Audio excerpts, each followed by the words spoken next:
Good day, everybody, and welcome to Visual Components tutorial, where we will be going through how to set up a workflow that uses product variables to drive certain processes. And specifically in this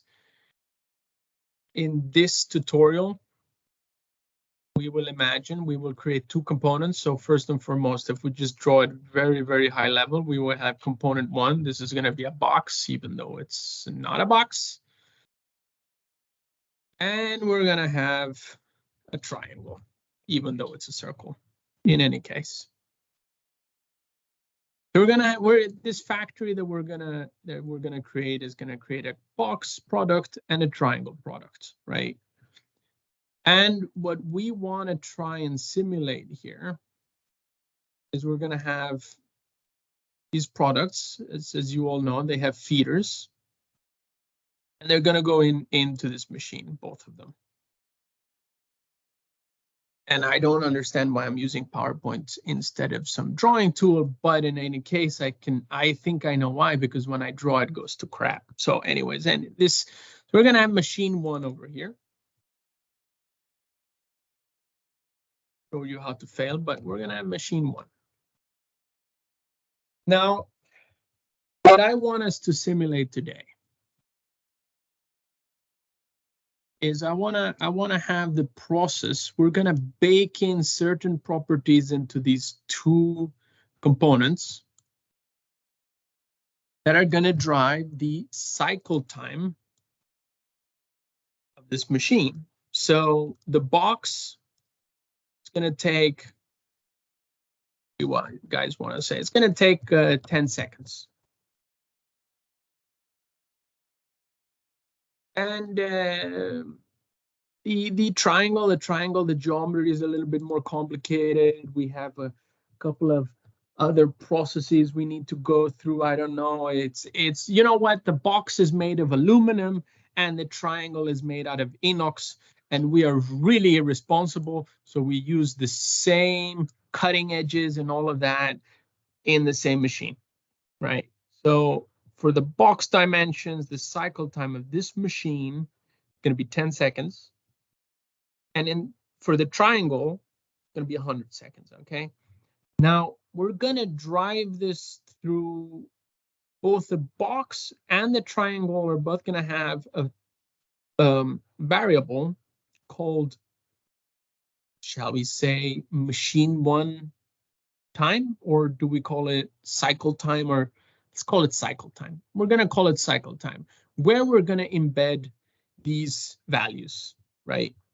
And so what's going to happen is, as soon as the box enters the machine, it's going to take these values and adjust the machining process accordingly.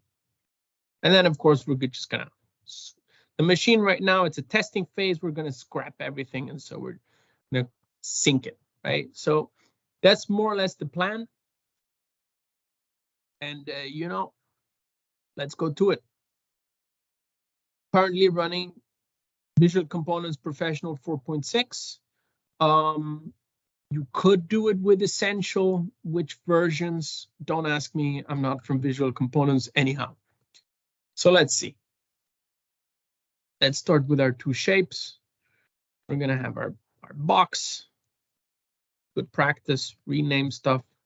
Box. Beautiful. We are going to be rich with this kind of. Maybe we even want to make a sphere.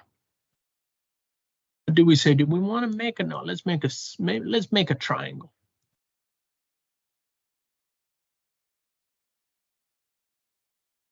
Whole triangle. We have a very strange triangle, you know, here we go. Change the color to, wonder, do they have inox?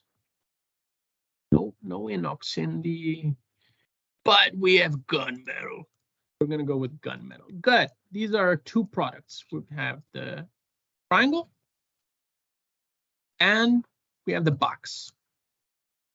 What else do we need?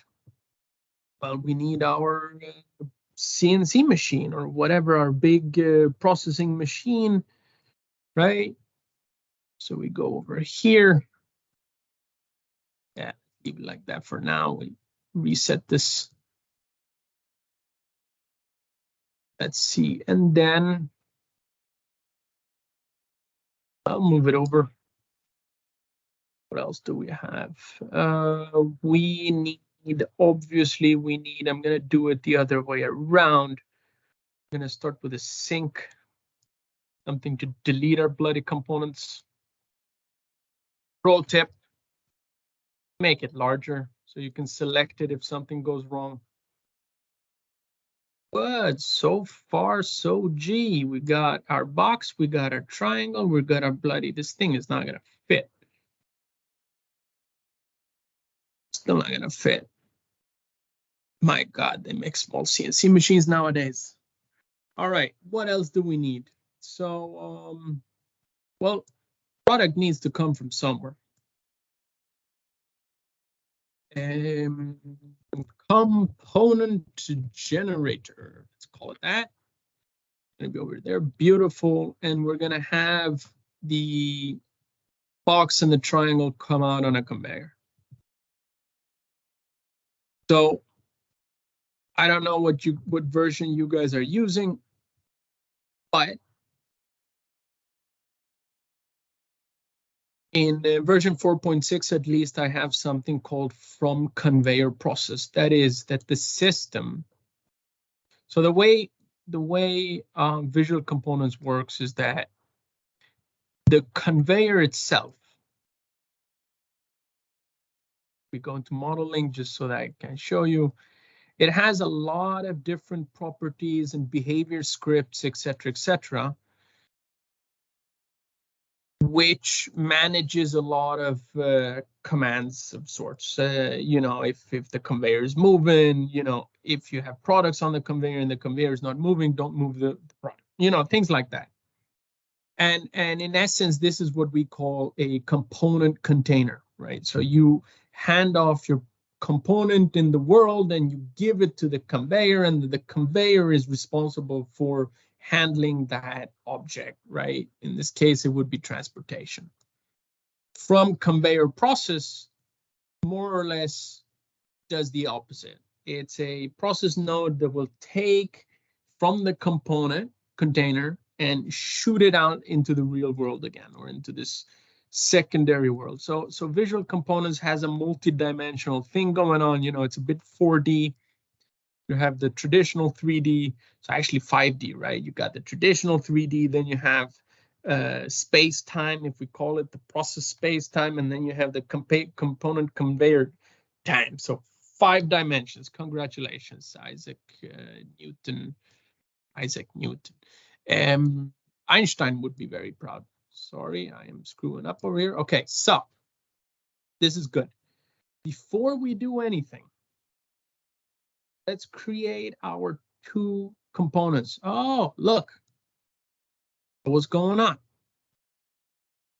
We are now in something called the process modeling tab. So if you want to do it the traditional way, instead of pressing define products and, you know, coming up here and nothing works, let's do it the good old. You're going to be here and you're going to say, okay, I want to start modeling my process. You go here and you need to go into the products, right? So what happens? Flow groups, it's been described to me as this is the journey of that specific product. So here, technically, I would have 2 flow groups. I would have 1 box flow group, and I would have a triangle flow group. For simplicity's sake, since we're only moving 1 thing, I'm going to put them both there. Once you're working with many different products, don't do that. Have them separate. So the box will always have its flow group, and the triangle is going to be a separate flow group. So don't do what I'm about to show you.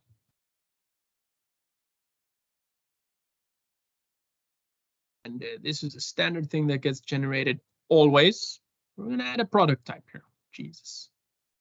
And this product is going to be called box because we're getting it from the component box. Good. We're going to move this boy back in here. And from here, we're going to add the product type. Click it on the cylinder. Call it triangle. We're good to go. Beautiful. So we have these two components. Now we can go back into the feeder.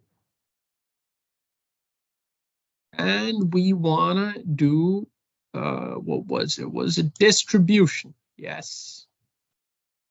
1 part box, 1 part triangle. So here you can do, this is all stochastic. This is random, or not random, but it's according to the probability you give it. If you do 1, 1, 50% probability that it generates a box, 50% probability that it generates a triangle. Statistics is statistics. So don't be surprised if 1 in a million times you get 2 boxes, 1 triangle, or 2 triangles, 1 box, just saying. So, there you go. But in this case, let's do 1 box, 2 triangles. All right, good. Let's test this out. Beautiful, look at that, it works.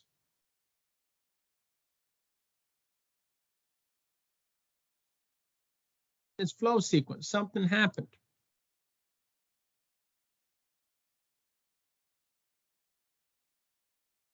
All right, all right. So what do we want to do here? Well, we want it to go there, and then we want it, so it wants to process something.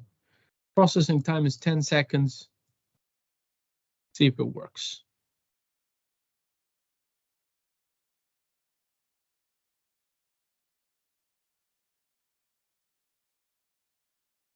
Something's going on with the triangle that it doesn't like. No clue what.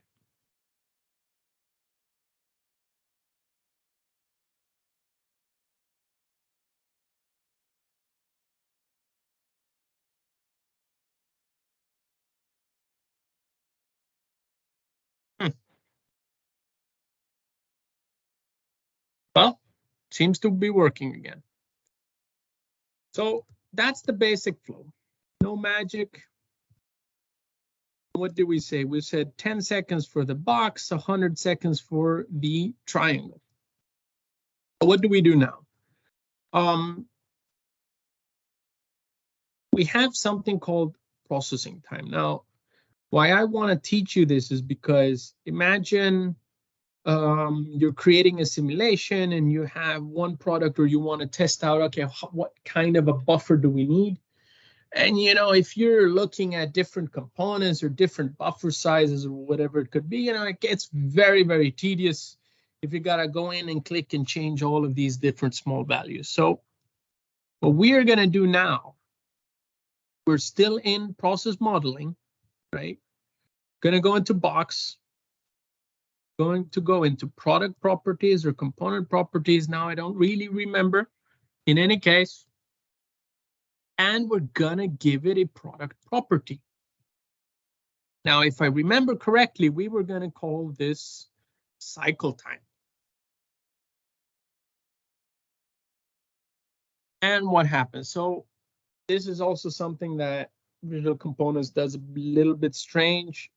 So Visual Components is built off of Python. Sometimes they call it a real, sometimes they call it a double, right? And this would be just anything that's not a whole number. Whole number, it's called an integer. A real and a double used interchangeably. So keep that in mind. They do intertwine a lot of names, etc. So in any case, do we want to do it? Nah, let's do it in integer just for this time around. So cycle time here for the box property was 10 seconds, right? Good. Gonna do the same thing for the cylinder.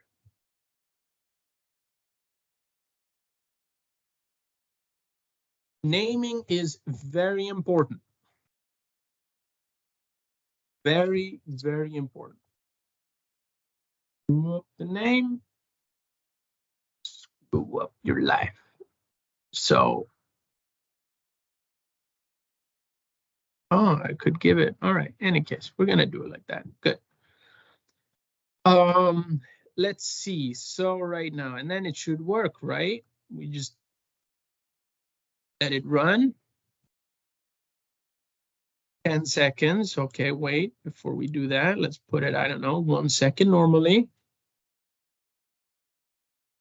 Otherwise, I mean, and let's keep a close eye on this puppy. What? No change? What the hell is? Of course, there's no change. We need to teach the machine to read this change. So for everybody that didn't see what I did now, the way it works is, so we're going to take in the machine, we're going to do a couple of things. We're going to have the machine look for the cycle time property. And it's going to assign a variable that we will create the cycle time that comes in, right? Because if I just do this, if I just write cycle time, it doesn't know what to do with that information. It doesn't work. We have no choice here, okay? So what we will do now is essentially we will override process time. You'll see, you'll get the hang of it.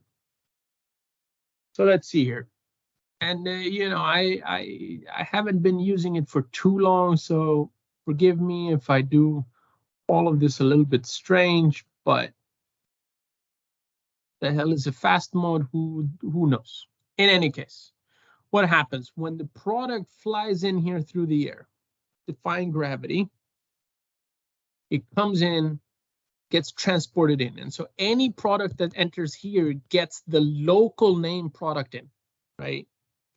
And so the command we're going to use here, we're going to get the property of the component that just flew in, and we know this is called product in. Selected property. None of this. Jesus.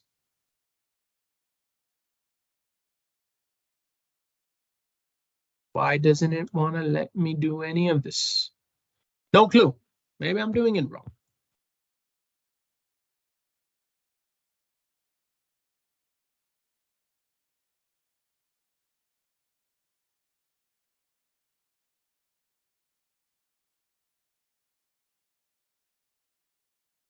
There we go. This is what I actually wanted to do. Okay.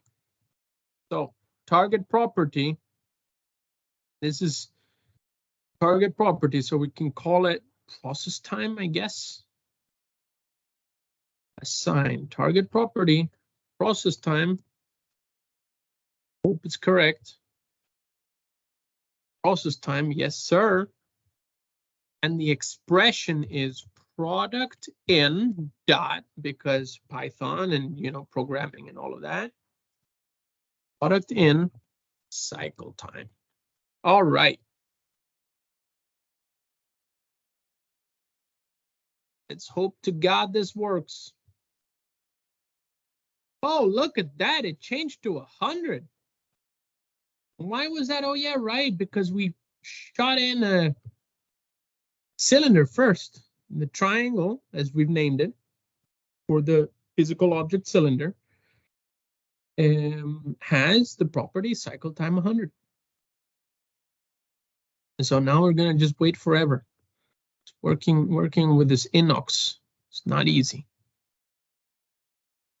Kind of regretting that I did it this way, but man. Did I do a 4-to-1? Yes, I did 4-to-1. In any case, we're going to let this run a little bit. Come on.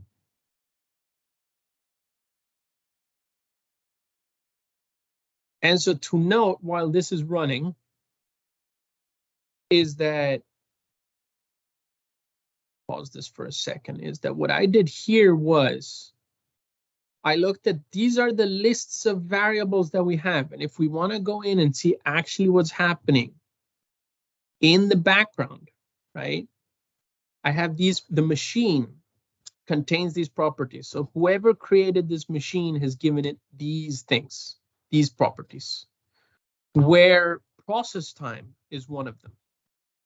Now, what happens in Visual Components is that all of this is exposed. So technically speaking, and this is kind of why you need to be careful. Technically speaking, I could put machine width to 100 if you know, if I want to be a little bit funny or something. So you can really push these. Of course, then a lot of times they have certain constraints. Here in this case, we don't. Here then, it's looking for process time. That's a property. Right now it's set at 100. I believe it was at 10 previously, yeah? And so that's all we're doing. When we take this guy, when we look at him, we are just overriding the process time variable and giving it the value contained in product in dot cycle time, right? And so here, technically speaking, wait up, let's just finish this off now, just to prove to you that it's correct. Boom, buddy. There we go. Look at that. Process time, 10 seconds. Beautiful. And I mean, it's quite obvious. We're not waiting for forever. So here you go. Remember, we're talking about the statistics. 1 to 2, and then suddenly we had a whole heap of crap coming out in the beginning, and now we have even more here. This factor is not very effective, but in any case, statistically, if we let it run long enough, it's going to be correct. Anyways, so what I wanted to say to you guys was, you could add more properties here. You could have, when it's going to machine 1 or step 1 cycle time, right? And then you could give it, and I don't know,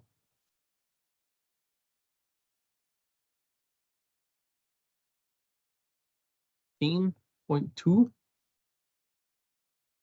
etc., etc. And then, of course, you need to do more work here.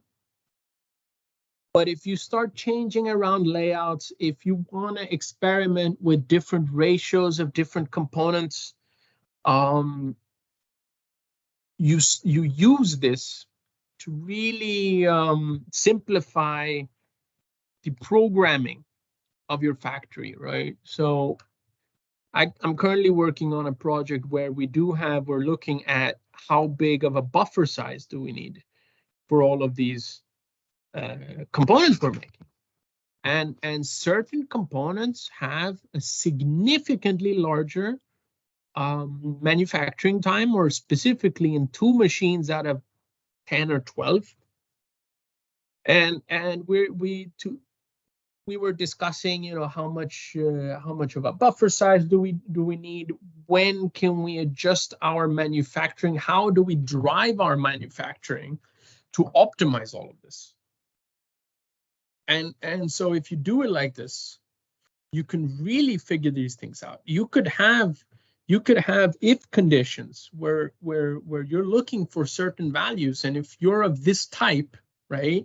Let's say that you're of type A, the machine can only handle type B, you could do that control. So yeah, I just wanted to let you guys know this is more or less a very, very early basic step for Visual Components and how to drive your process from product properties. All right, guys, thank you so much, and have a good one.